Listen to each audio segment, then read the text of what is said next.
berbisnis cara keturunan Abraham. Saudara, mari berbisnis. Saya yakin kita semua punya mata pencaharian.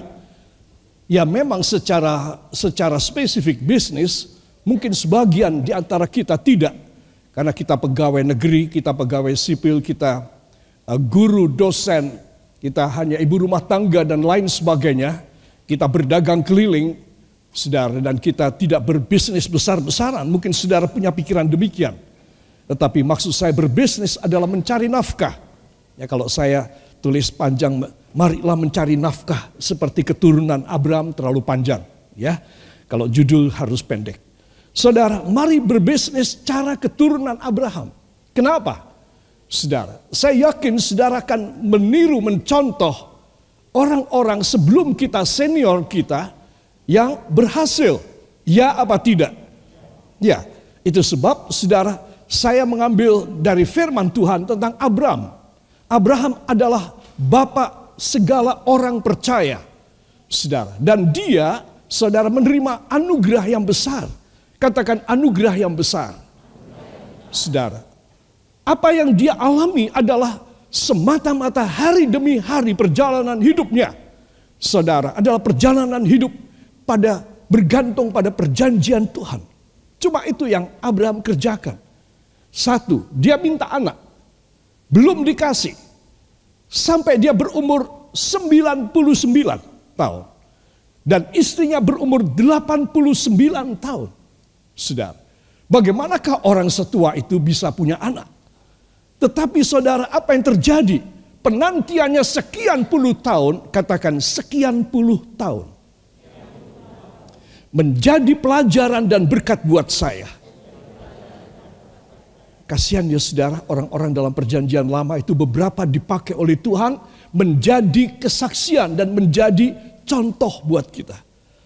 Contoh yang lain, Ayub. Saudara, kasihan kan? Ayub ini dipakai oleh Tuhan menjadi contoh tentang kesengsaraan dan tahan uji.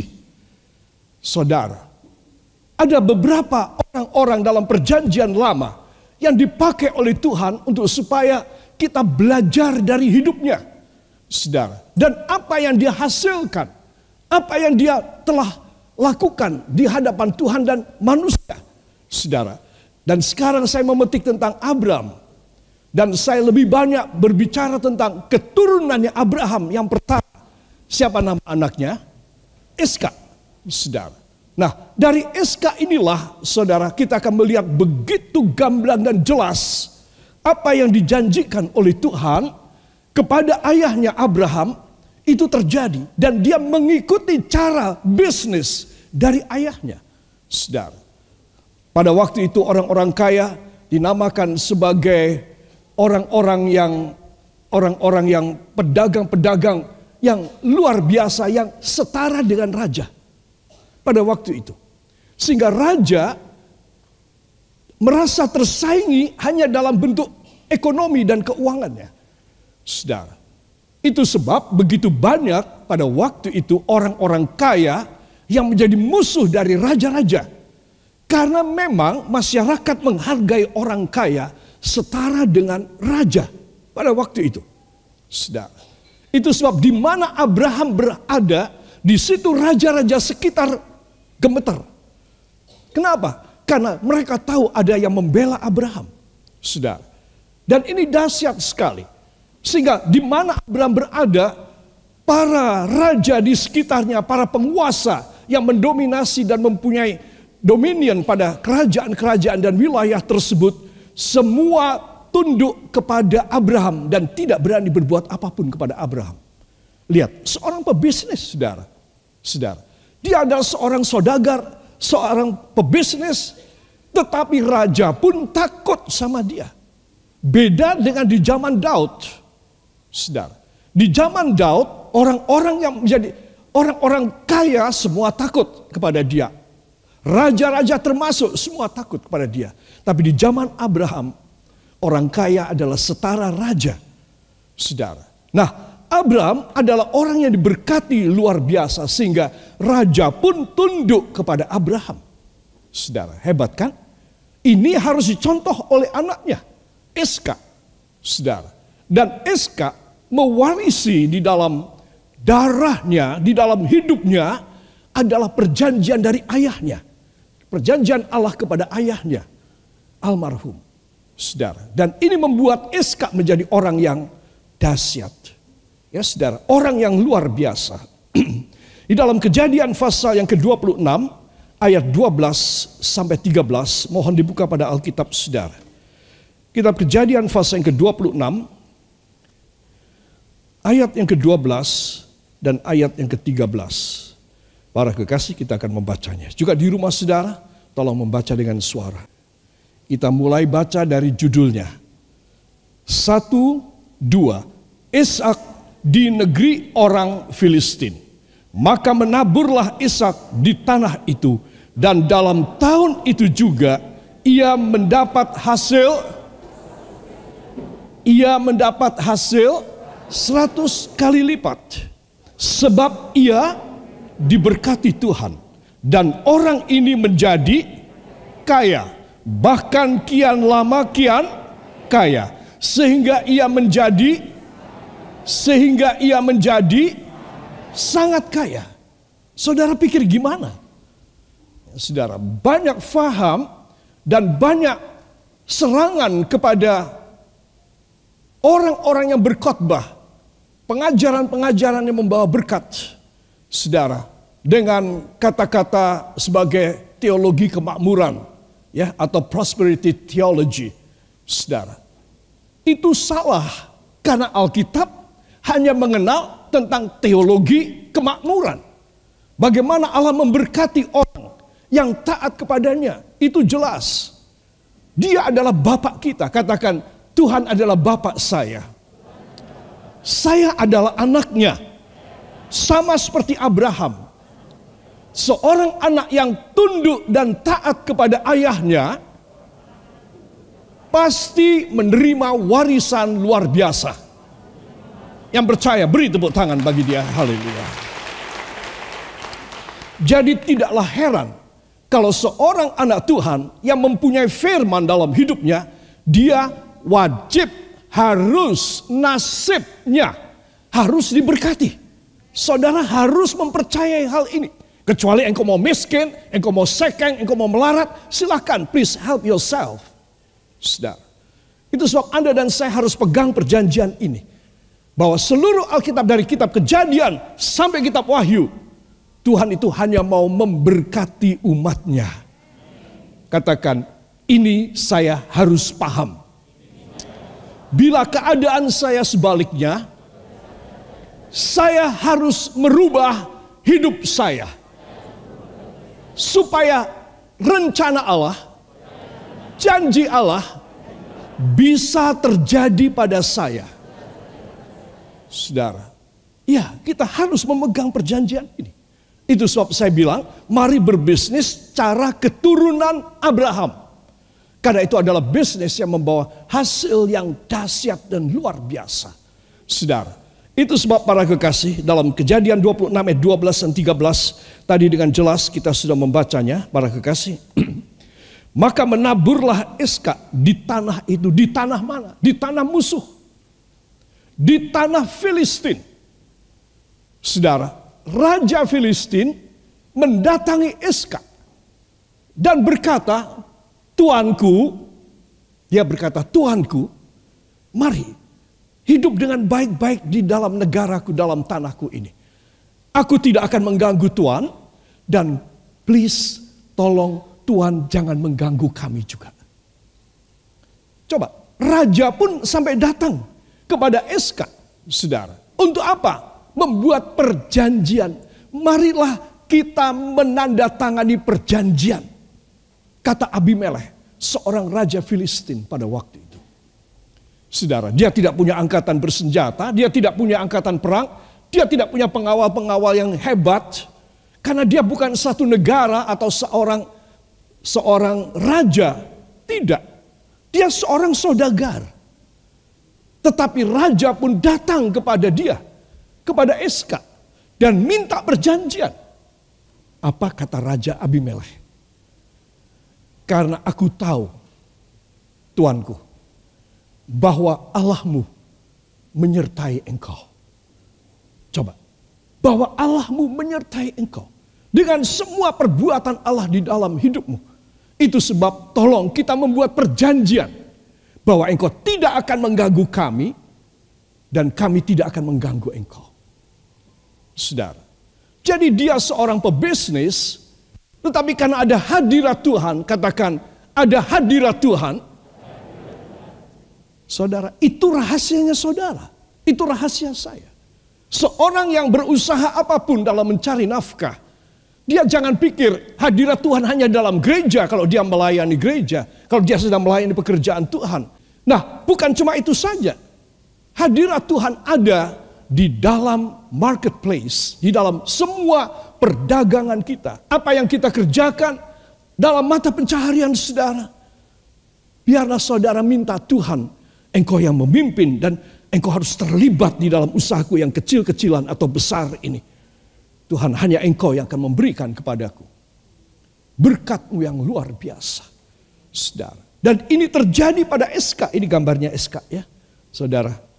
Dia seorang yang hebat dan dahsyat. Hanya karena dia adalah satu, keturunan Abraham.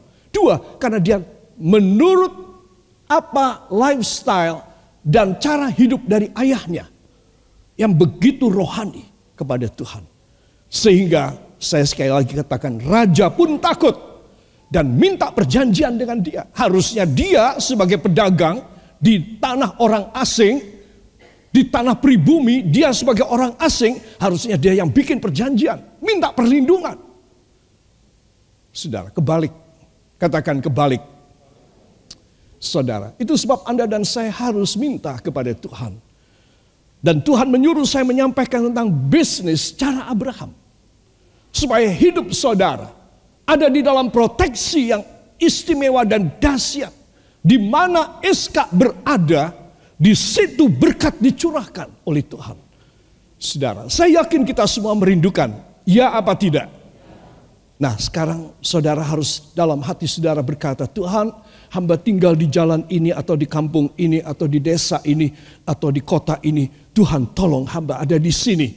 Dan hamba mohon supaya hamba sebagai warga kerajaan sorga, asal hamba dari sorga, dan hamba orang asing di dalam dunia, sama seperti SK orang asing di tanah Filistin. Namun engkau memberkati dia luar biasa. Kiranya engkau juga melakukan kepada hamba-Mu ini ya Tuhan. Amin. Mau doa demikian? Ayo angkat tangan kanan saudara. Taruh tangan kiri pada jantung saudara. Ya Bapa yang baik, mendengar kisah Abraham dan Iska, hamba besar hati. Hamba akan melewati segala kekurangan, kegagalan, keberatan di dalam hidup ini. Dan hamba akan memiliki masa depan. Sejak hari ini, hamba paham firman.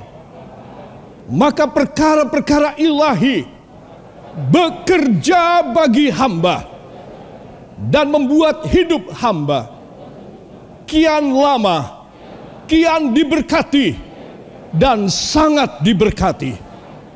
Ucapkan terima kasih engkau yang percaya. Terima kasih Bapa, terima kasih Yesus, terima kasih Roh Kudus. Karena kami hanya berpatron, kami hanya berpola kepada Abraham dan Iska hanya di dalam nama Tuhan Kristus, Juru Selamat dan Penebus kami. Dan kita semua mengaminkan. Amin. Haleluya.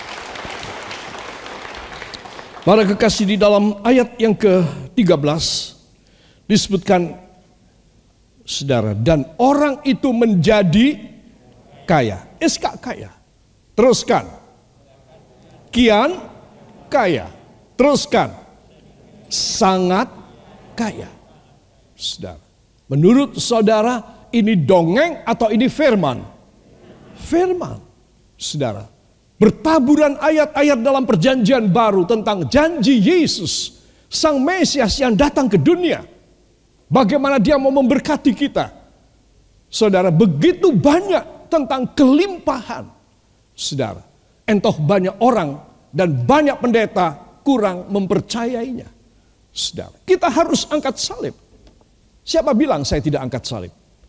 Saudara, harus angkat salib dan ikut Tuhan. Saudara, tetapi justru karena kita angkat salib dan ikut Tuhan, kita menyelaraskan dan mengharmoniskan hidup ini sesuai dengan firman, sesuai dengan firman. Katakan, harmonis dengan firman. Maka hidup saya dahsyat.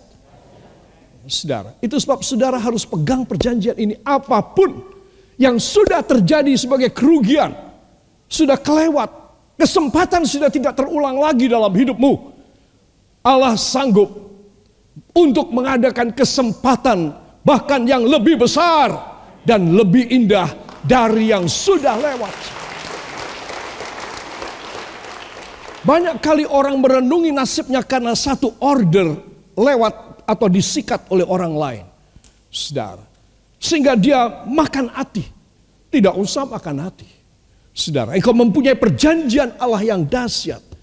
Bahwa dia berjanji asal kita sesuai dengan firman, dia akan bekerja bersama dengan kita. Katakan, untuk mendatangkan segala kebaikan, termasuk kelimpahan di sisa umur saya. Amin.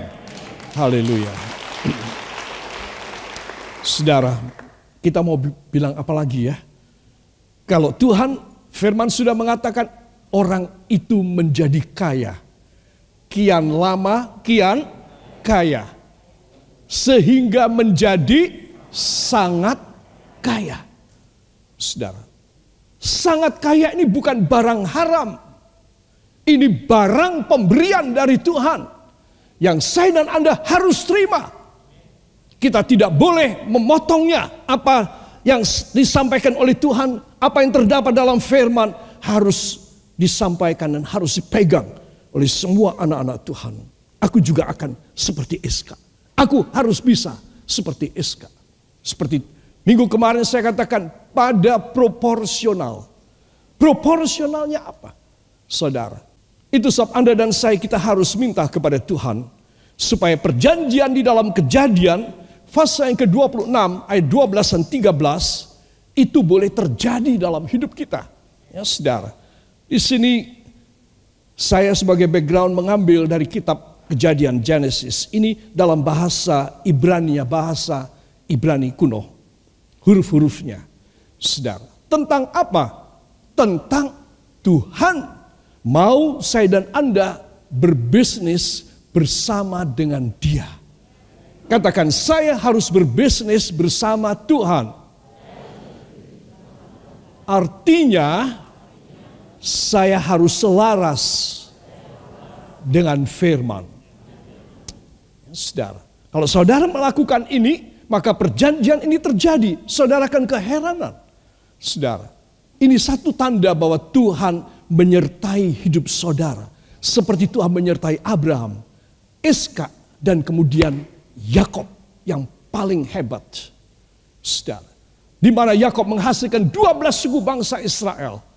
Saudara, dari situlah rencana Allah, kerajaan Allah dibangun.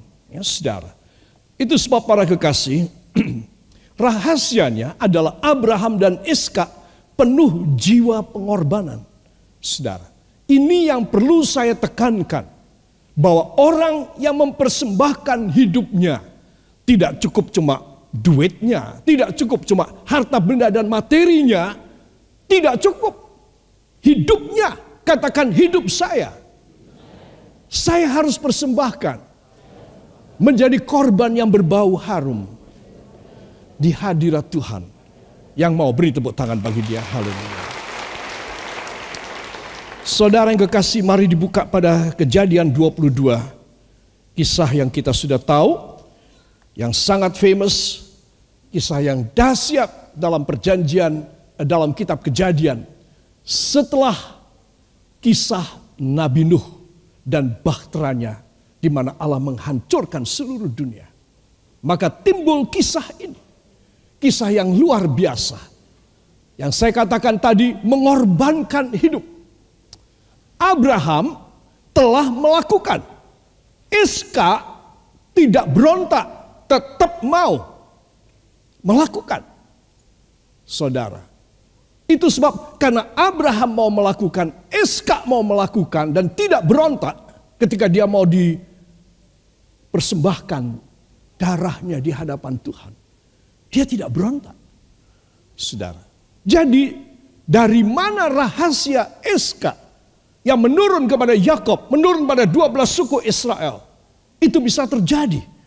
Saudara, dari karena mengorbankan hidup kepada Tuhan.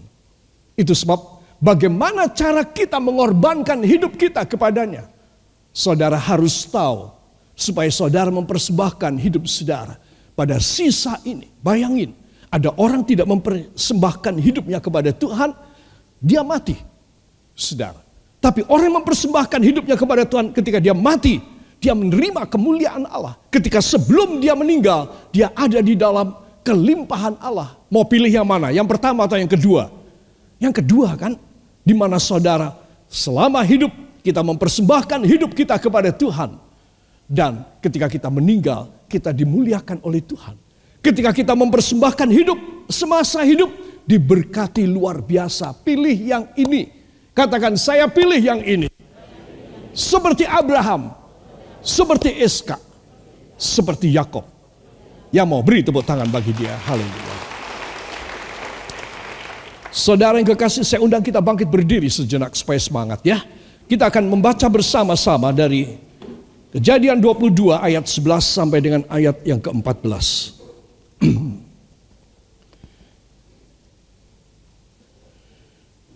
Kita mulai dari judulnya. 1, 2. Kepercayaan Abraham diuji. Tetapi berserulah malaikat Tuhan dari langit kepadanya. Abraham, Abraham. Sautnya, ya Tuhan. Lalu ia berfirman, jangan bunuh anak itu dan jangan kau apa-apakan dia. Sebab telah ku ketahui sekarang bahwa engkau takut akan Allah.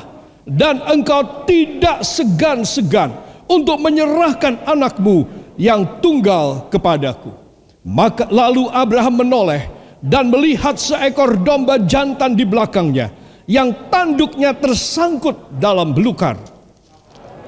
Abraham mengambil domba itu, lalu mengorbankannya sebagai korban bakaran pengganti anaknya.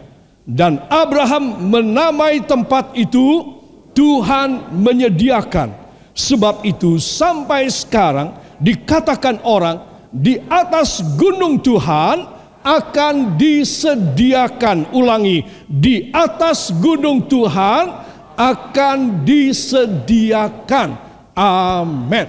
Terima kasih, silahkan duduk kembali. Dahsyat. Ini peristiwa yang kedua dalam kitab Kejadian yang dahsyat. Saudara, di antara pemusnahan dunia di zaman Nuh sampai peristiwa ini, saudara, Abraham menyerahkan dan mempersembahkan anaknya yang tunggal, ontang-anting, untuk dipersembahkan darahnya kepada Tuhan. Itu ada banyak peristiwa. Tetapi ini paling hebat.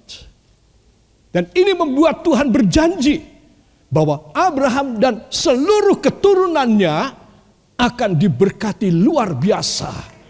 Haleluya. Saudara yang kekasih, coba tengok di sini. Apa yang terjadi?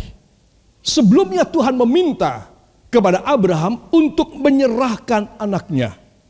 Abraham keluar dari kemah. Itu pada malam hari.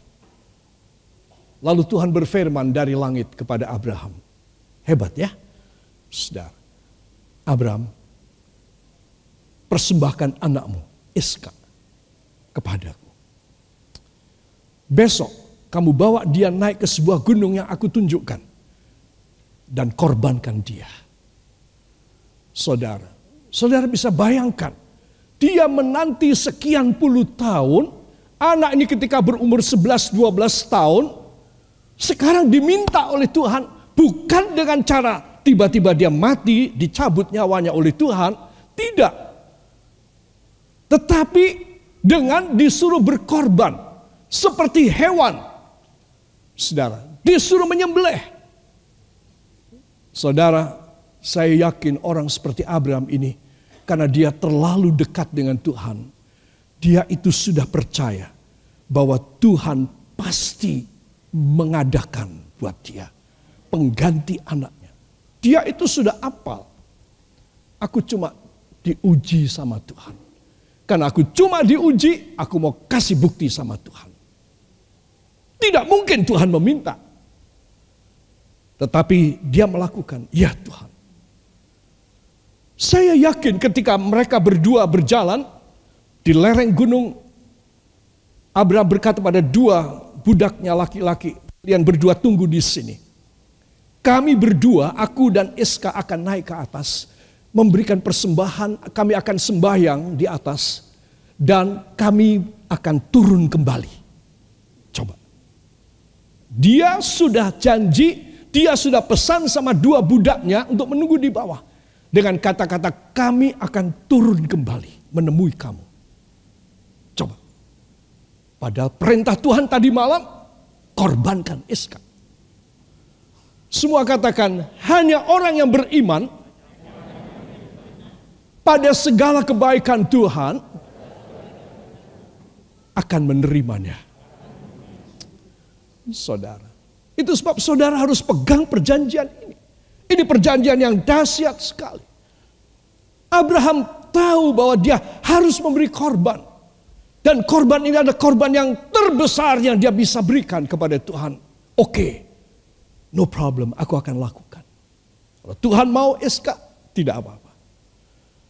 Saudara, sebetulnya pagi ini saya sudah rencanakan, saya akan memperagakan sedikit. Tapi berhubung saya tahu waktunya, sayang dengan waktu saya batalkan. Saudara, Iska bisa bekerja sama dengan Tuhan dan bisa bekerja sama dengan ayahnya. Jangan lupa, ayahnya sangat mencintai dan Iska sebagai anak sangat tahu. Dia anak tunggal.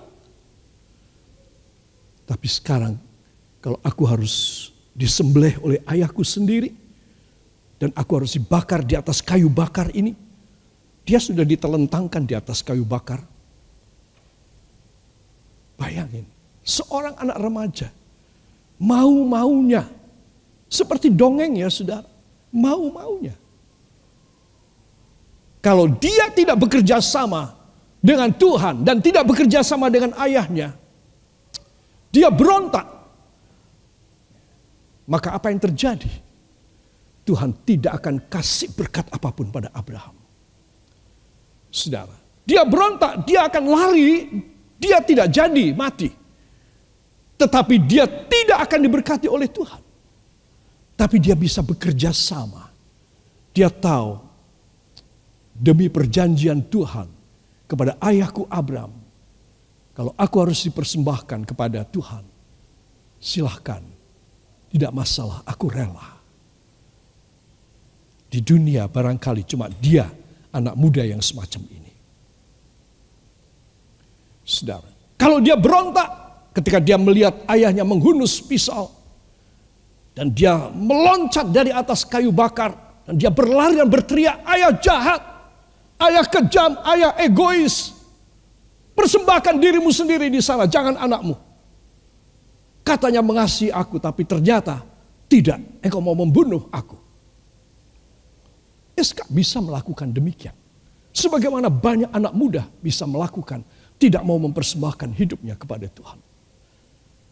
Dia bisa melakukan, tapi ingat, karena justru Iska melakukan demikian, maka perjanjian itu sampai kepada kita sekarang ini bisa diberkati luar biasa.